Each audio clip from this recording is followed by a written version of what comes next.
Hey there, welcome back to my channel. It's me Sonali Singh, a 3D animator in games, and in this video, we are gonna see how to export your cool animations from Maya and import them in Unreal Engine. Woo! Just a side note, my YouTube data says that you guys are not watching the whole video, which isn't helping me at all.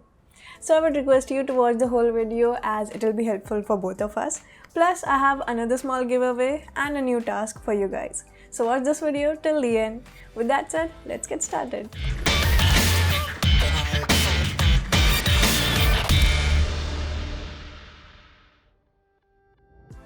If you want to export your animations from Maya, there are two ways that you can do it. Either from File, Export Selection, and then turning animations on from here, or you can use the Game Exporter method. I'll show you both the ways, but Game Exporter is always better as per me. I'll tell you why, but first let's export an animation using the File Export Selection method. So we'll open our Maya file with the As-Is animation first. Now to keep the animations more dynamic, I went ahead and asked for some shots from different animators out there on LinkedIn, Twitter, and all the social platforms.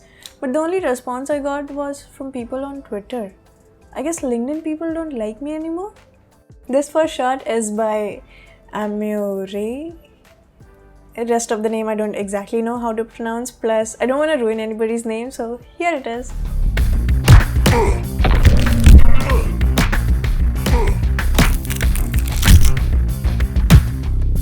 To export any animation, we just need to select the bones, as game engines read the animation data baked onto the bones and not the controllers. So don't get confused there. Bones are the one that contain all the baked information. This mesh is just for preview and it doesn't contain any animation data unless it has some blend shapes that you want to export. And we already have our character exported in Unreal with all the mesh and the skeleton. So we'll just select our bones and export our animation. Let's go to the outliner and select the bone hierarchy. Go to the File, Export Selection, and all of these settings here are the same like we had for exporting characters. So we'll just go to the animation and tick this on. Now this enables a few more options for you, like starting and ending frame, so you can just go ahead and put your values there. Tick the bake animation option on, give a name to your file, and export. Once it is exported, we can open our FBX and check our animation just so we know that our character is moving as intended. And this looks good to me, so let's move on to the next one. Next one is Lisa, and this animation is created by Nil, my friend from iAnimate.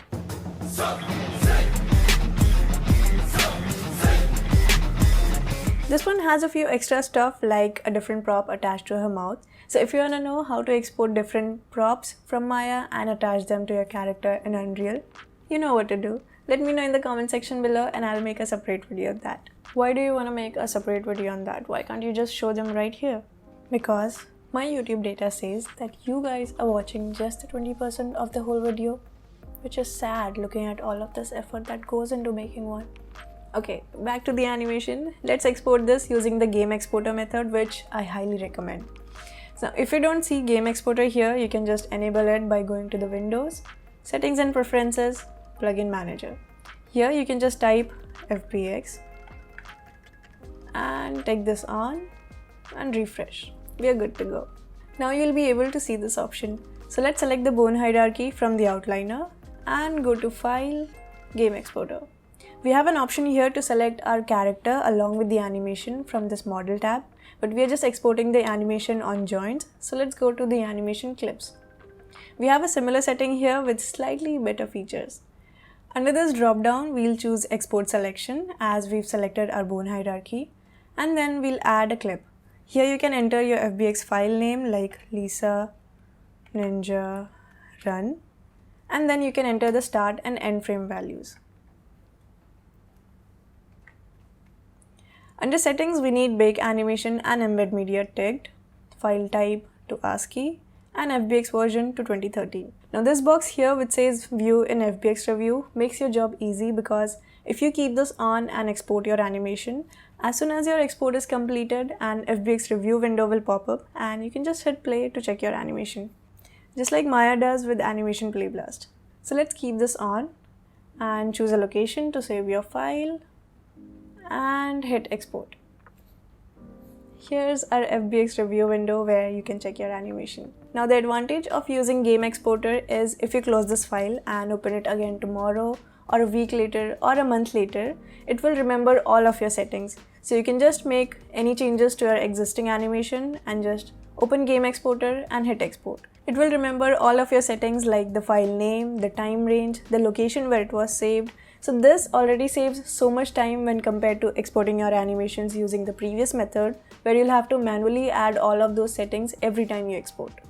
Coming up next is Zelda. We had multiple cool animations for this one and it was really difficult to pick just one, but I decided to go with this. But anyways, you'll get to see all of them at the end of this video. Now this cool animation is by Anton, so let's export it. To export this animation, let's select the joint hierarchy, go to Game Exporter and add all the necessary inputs here and then hit export.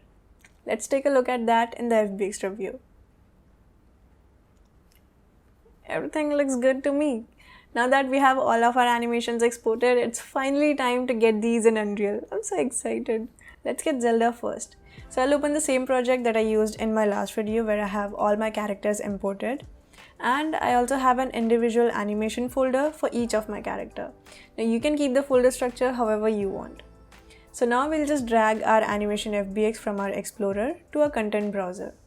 A window will pop up with all the import settings, so let's take a look at that. Let me press reset to default and then the first option that we have under mesh here is skeleton. So we can choose the skeleton of the character that we are trying to import from this drop down here. So I'll just select SKM Zelda skeleton and that's pretty much it. So let's hit import and see what happens.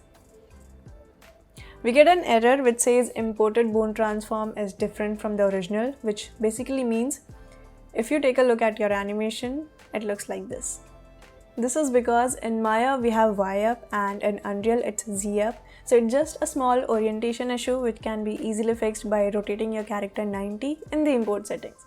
So let's look for import settings in our asset details and under transform we'll add 90 in.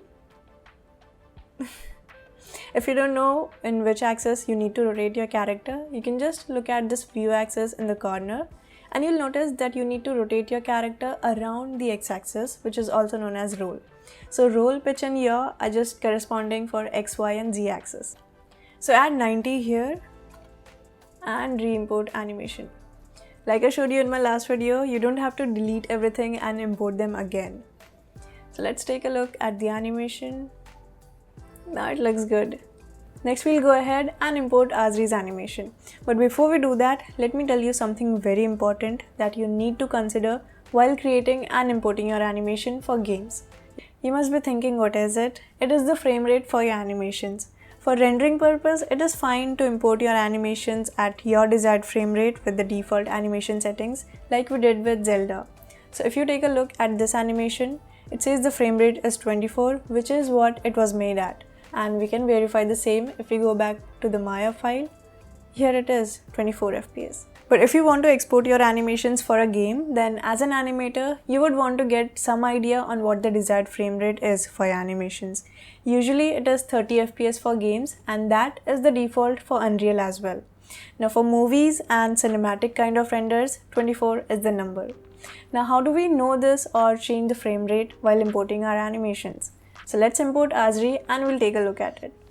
Drag and drop your animations on the content folder and as expected, the import window pops up. So we'll go ahead and assign a skeleton here. But this time, let's open the advanced animation settings and take a look at some of the important stuff that's in here.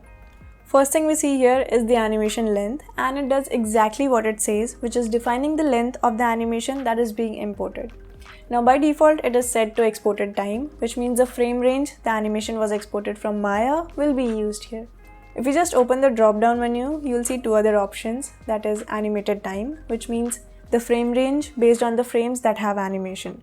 So it will ignore all the extra frames in case the animator forgot to exclude those while exporting his animation from a DCC application. Next is set range, which enables this frame import range parameter where you can define your custom frame range. Then there is default sample rate, which is disabled by default. Now this tells the imported animation whether we want to use the default frame rate, which is 30 as per Unreal, or the frame rate at which it was created in Maya. Next we have custom sample rate to define our own frame rate for the imported animation. Then we have import custom attribute. So what exactly is this? Now morph animation data in UE4 is imported as curves. So if you have those in your animation, then don't forget to keep this option on. Then rest of the settings aren't that important, but if you still want to know about those in a bit detail, then I'll leave a link in the description below to the official documentation.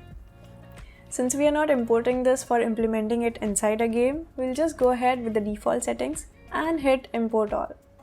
Now we can just double click to check our animation and ta-da! Works perfectly fine. I hope you guys now know how to bring your characters and your animations inside Unreal. So I have a simple task for you guys along with a small giveaway. You can get this free animation source file from my Ko-fi shop where Manny is having some fun with this football. What I want you to do is import this Manny rig inside your Unreal project and bring in its animation. Once you're done with that, bring in this football as a simple prop that can be used with this animation in sync like we can see in Maya. Make sure that it can be used as a normal prop with other animations as well, and we can also replace it if we want with something like a cube, for instance. Now if you don't know how to do that or attach separate props to your character and use them in sync with your animations without animating them separately, then you're in luck, as that is something that I'll be showing in my next video. Time for the bonus tip. First of all, I would suggest you to go ahead and install FBX Review if you haven't already, because that'll help you preview your animations quickly without having to open Maya file each time. And anyways, you rarely get anything for free when it comes to Autodesk, so I would suggest you to make full use of it.